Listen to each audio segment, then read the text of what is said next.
हरिओम। आप सब ठीक होंगे, स्वस्थ होंगे, समृद्धि होगी, सब कुछ भगवान जी के आशीर्वाद होंगे। आज गीता का जो सार है, जो हुआ अच्छा हुआ, जो होगा अच्छा होगा, उसके ऊपर ये थोड़े से वचन हैं। जो भी होता है अच्छे के लिए होता है, जो हो रहा है वो भी अच्छा होगा, जो होगा वो भी अच्छा होगा। कभी कभी हमारे मन में ये प्रश्न आता है कि हर परिस्थिति वो कैसे अच्छी होती है, कि हर चीज में भलाई है, भलाई है, भलाई है। जब हमारे साथ बहुत बहुत बहुत बुरा हुआ हो, फिर समय के साथ परत जब प्रश्नों के उत्तर मिलने लगते हैं, तो हमें यकीन हो जाता है वाक्य जो हो रहा है वो अच्छे के लिए हुआ है। बस हमको अपना कर्म सच्चे मन से करते जाना है, बाकी सब कुछ उस पर छोड़ देना है। एक सुंदर सी कहानी है इसके प्रति। एक बार मृत्यु के देवता ने अपने दूत को पृथ्वी पर भेजा एक स्त्री की आत्मा को लाने के लिए। जब वो देवदूत स्त्री को लेने आया तो उसने देखा उसकी 3 छोटी छोटी बच्चियां हैं। एक तो इतनी छोटी है कि वो माँ को के साथ लिपट कर बिलख बिलख कर रो रही है। पति तो पहले से ही मर चुका था, मीन उसके पिताजी पहले ही मर चुके थे। परिवार में अभी और कोई भी नहीं था, और इनकी माँ के मरने के बाद इनको और कौन पालेगा। सुनना ध्यान से, ये भगवान जी ने हमको सत्संग में बहुत बार ऐसी घटनाएं सुनाई हुई हैं। ये ख्याल आते ही वो देवदूत उस स्त्री की आत्मा को लिए बिना ही वापस लौट आया। तो जमदूत ने उसको खाली हाथ आते देखा तो उससे सारा हाल पूछा जो उस स्त्री की आत्मा को लेने गया था। मृत्यु के देवता को बहुत क्रोध आया और उन्होंने कहा, तुमको मालूम नहीं है तुमने कितना पाप कमाया है। जिसकी मर्जी से जीवन होता है उसकी मर्जी से ही मौत होती है। उसकी मर्जी के खिलाफ जाके तूने जो काम किया उसका दंड तुम्हें अवश्य भुगतना पड़ेगा।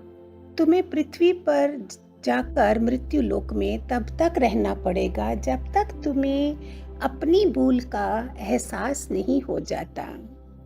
जब तुम्हें अपनी गलती का एहसास होगा और तुम्हें हर बार हंसी आएगी, और जब तक तुम 3 बार हंस नहीं लेते तुम वापस नहीं आओगे।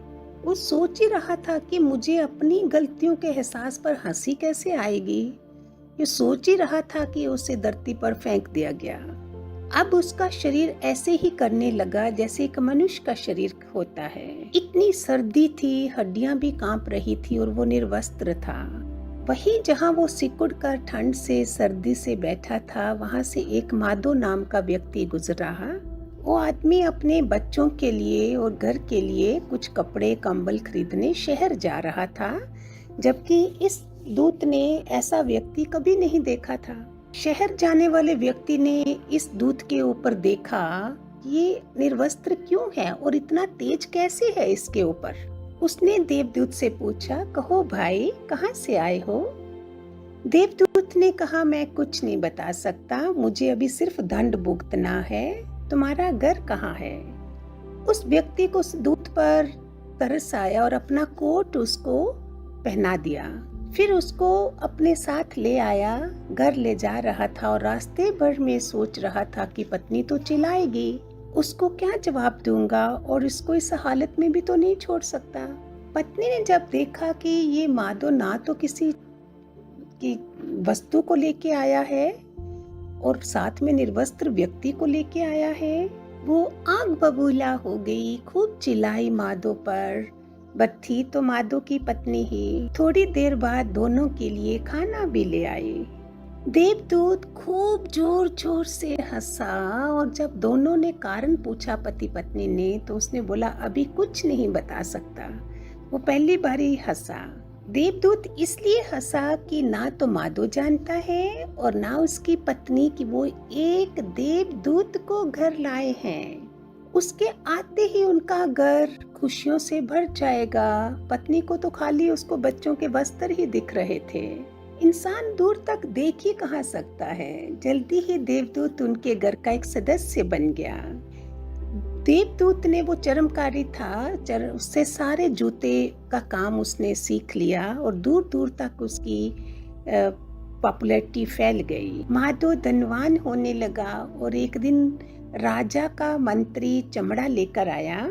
उसने राजा के लिए जूते बनाने को कहा और चेतावनी दी कि बहुत महंगा चमड़ा है, बहुत दूर से मंगवाया है, कोई भूल चूक हुई तो दंड अवश्य मिलेगा। माधव निश्चिंत था, पता था वो जो दूत है उसने आज तक कभी गलती नहीं की, लेकिन ये क्या, उसने जूते के बदले स्लीपर बना दिए। उस देश में स्लीपर तब पहनाए जाते हैं जब वो मर जाता है।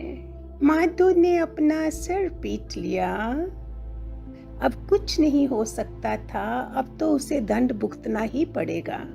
इतने में किसी ने दरवाजा खटखटाया और ये वही आदमी था जो राजा के लिए जूते बनाने आया था। बोलता, जूते बना तो नहीं दिए, राजा की मृत्यु हो गई है, अब उस चमड़े की जगह स्लीपर बना देना। कहकर वो चला गया और देवदूत अब दूसरी बार खिलखिलाकर दोबारा से हंसा, जे उसकी दूसरी हंसी थी। 3 बार उसको बोला था, जब तक तुम अब 3 बार नहीं हंस दोगे तुम्हें नहीं बुलाया जाएगा। ये उसकी दूसरी हंसी थी। जानते हो देवदूत क्यों हंसा? कि भविष्य जो अज्ञात है, हम कोई नहीं जानते सिवाय सृष्टिकर्ता की कि कल क्या होने वाला है, इसलिए वो हंस रहा था। सब अतीत के आधार पर ही निर्णय लेते हैं, लेकिन होना क्या है ये कोई नहीं जानता। देवदूत को माधव के घर रहते रहते कितने बरस बीत गए। एक बार एक बूढ़ी औरत 3 लड़कियों को लेकर आई और उनके लिए जूतियां बनाने का ऑर्डर दिया। ये देवदूत इन लड़कियों को पहचान गया, ये बच्चियां तो वही हैं जिनकी माता की आत्मा के लिए मुझे बुलाया गया था। देवदूत ने उस बूढ़ी औरत से पूछा, कौन है आप और ये 3 बच्चियां कौन हैं? वो बूढ़ी औरत बोली, इनकी माँ बहुत छोटी थी जब इनकी माँ की देहांत हो गया। मैंने इनको देखा, मेरा कोई भी दुनिया में नहीं था और मैं इनको ले आई। ये तीनों मेरी खुशियों का आधार बनी और सारी संपत्ति का आधार यही है मेरी, और अभी इनका राजघराने में शादी होने वाली है। ये सुनकर देवदूत बार बार हंसता रहा। जानते हो इस बार वो क्यों हंसा? ये बार बार उसे अपनी गलती का एहसास हो रहा था कि नियति बहुत बड़ी है। हम उतना ही देख पाते हैं जितना देख पाते हैं, जो नहीं देख पाते हैं बहुत विस्तार है उसका। आज पहली बार उसने माधव को पूरी दास्तां सुनाई और परलोक को चला गया। आज उसका दंड पूरा हुआ और वो समझ चुका था कि जो हुआ अच्छा ही हुआ और जो हो रहा है अच्छा ही हो रहा है और जो होगा अच्छा ही होगा। ये था गीता का सार, विस्तार से दृष्टांत के साथ, जिससे हम सब की बुद्धि अच्छी तरह से खुले। याद आ गया होगा भगवान जी के बच्चों को, ये शायद सुना भी होगा कईयों ने, तो रिपीट हो गया। हरिओम हरिओम।